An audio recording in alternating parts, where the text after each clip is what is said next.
আজকে 25 তারিখ, আপনারা জানেন আমাদের রাহুল চলে যাব 26 তারিখে, কিন্তু আমরা 25 তারিখে যাব। তার পাশে সুদূর 110 কিলোমিটার দূরে গুনে আসা মিস্টার মাহি, শিক্ষিত একজন যুবক, বিকলাঙ্গ জন্মগুণে তিনি আমাদের মতো হাঁটতে পারে না, কথা বলতে পারে না, লিখতে পারে না। তারপরেও তিনি কিন্তু বিএ কমপ্লিট করেছে খুব পরিশ্রমের দ্বারায়, খুব কষ্টের দ্বারায়, মেহনতের দ্বারায়। তিনি আজকে আমাদের কলগাছিয়া আসছে রাহুলকে সাক্ষাৎ করার জন্য, আমার সাথে যে কথা হয়েছে ফোনে বাস্তবে দেখার জন্য।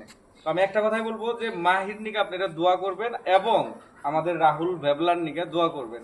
তিনি কিন্তু এখন ভেবলা নাই, যদিও মাহির জন্য আমি বেশি বেশি দোয়া চাবো আপনার জন্য, যে একজন শিক্ষিত বিকলাঙ্গ যুবক কন্টেন্ট ক্রিয়েটারে আমরা আইডিয়া দিতে লাগবো, আর এটা মানে খুবই দরকার বলে আমি ভাবি। আর ফলো, এখন বলবো যে এগুলা যুবকে যদি আপনারা ফলো না করেন তাহলে আমি ভাবি যে অন্যায় হবে। তো আপনারা ফলো করবেন, লাগলে আমাদেরকে ফলো যদি করবেন তারা ওকে ফলো করেন। একদিনের ভিতরে 10,000 কমসে কম খুশি হব। আর 10,000 ফলোয়ার্স খুব করে দেন খুশি হইতাম যদি একদিনে 10,000 ফলো হয়, খুব খুশি হব আমি ইনশাআল্লাহ। কি বলছে ভিডিওটা?